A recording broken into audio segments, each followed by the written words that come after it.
What's up everyone, welcome to part 30 of developing Android application for your Android mobile phone. So this is going to be part 30 of your application of Ludo dice, and in this video I'm going to complete this application. So let's get started and let's see how we can go and do that.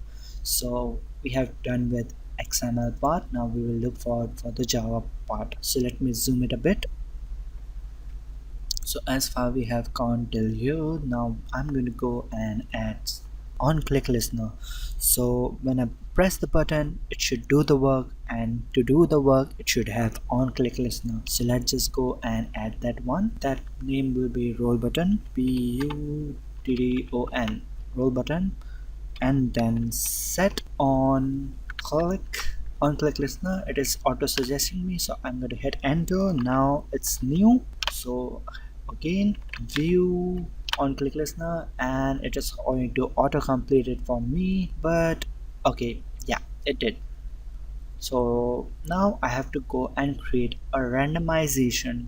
So button should do the work, so we have to add some random to that. The reason behind I have to make it random is, just look at this application right now.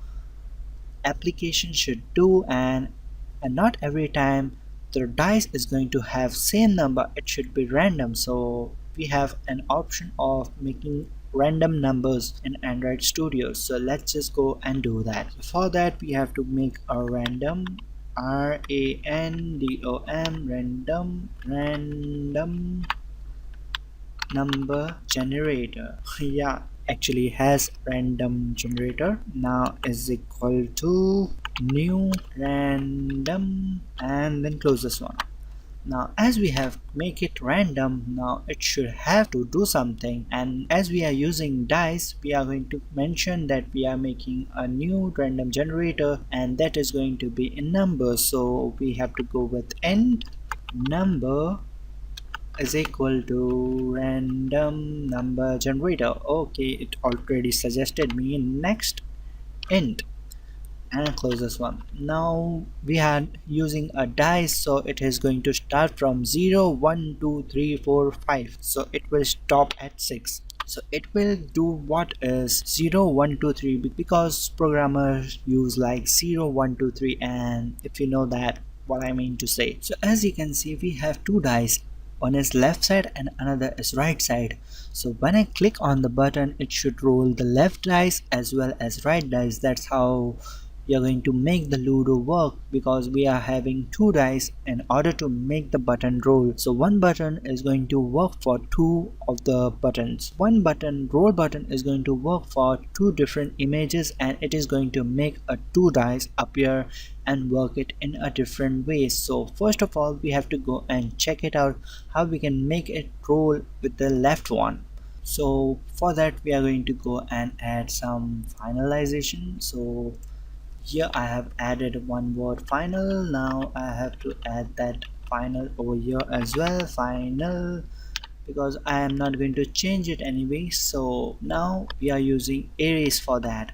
So for arrays again I'm going to go and use final, because I am not going to use it again in. And as we are using arrays, so we have to use square brackets and dice array. Dice array is equal to quotation, close this one, and here I'm going to go and type r dot drawable dot, let's see what's the name of it, dice1 png. So right here I'm going to go and type one dice, another is going to be dot drawable dot two dice, and then you know the drill. Alright, so let me just go and type that out after I have mentioned with the array. So let me keep it on the line. So let's go and jump back to that. So we will go for left dice dot, okay, no spacing over here, dot set image dice array, which just we created dice image, and we just named the integer as number. So we are going to mention number, and then I forgot to add square brackets, so it was giving me the error, square brackets, and the error is gone. So let's see what does it happens if we just go and play that one. So let me just go and run the application inside the emulator. So we have to go and hit on play and run it. So wait for it to run.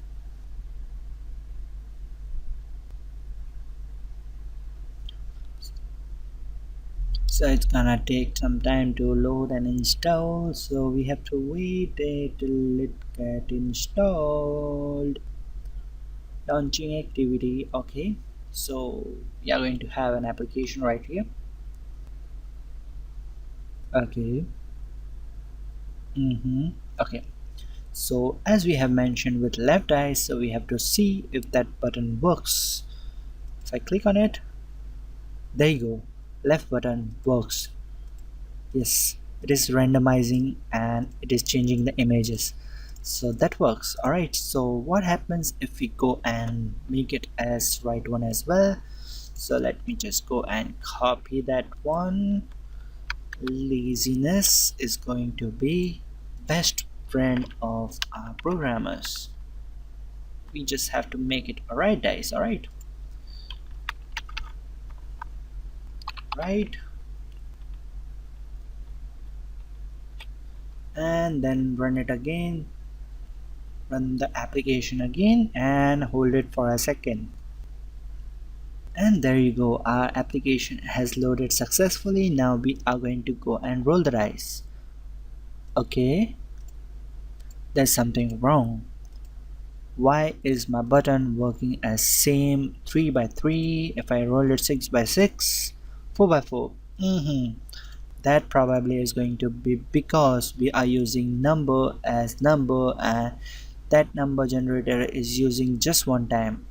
So we have to separate it from left image to right image. So as you know, the compiler starts from top to bottom, so it is going from the left and then it will go to the another line that is going to be 43. So we are going to add another generator between left and right, which is going to be actually making a two separation between left dice and right dice. So let's just go and make another generator between these two buttons. So let me just go and add number because that was the integer which we made, and we will make it random button generator dot next, and that is going to be 6 because we have 6. Okay, 0 to 5. Okay, so let's just go and restart and run it again.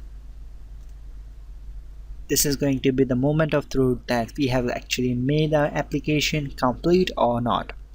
So let's see and let's hold up for that and let's hope for the best. So the changes have been applied. Our dice actually works in a separate or not. So one by one, and if I click on it, 2, it's not working. Okay, there you go. 5 by 6, 4 by 6, 5 by 3. Okay, that actually explains that randomization is actually working and we have successfully created a ludo dice application. Congratulations on completing ludo dice application. Congratulations for being an app developer and making an application for yourself with the help of learning how to make it XML, then learning how to make an Java application and actually running it inside an emulator or using your physical own phone. I hope you found this course interesting. Do comment it down below and let me know what are the reviews of yours to learning from myself. So see you guys in upcoming course or in upcoming videos. So see you guys next time. You can follow the link below and contact me if you need any help. So congratulations again to you. So that's about it for this course of developing Android application for your Android mobile phone.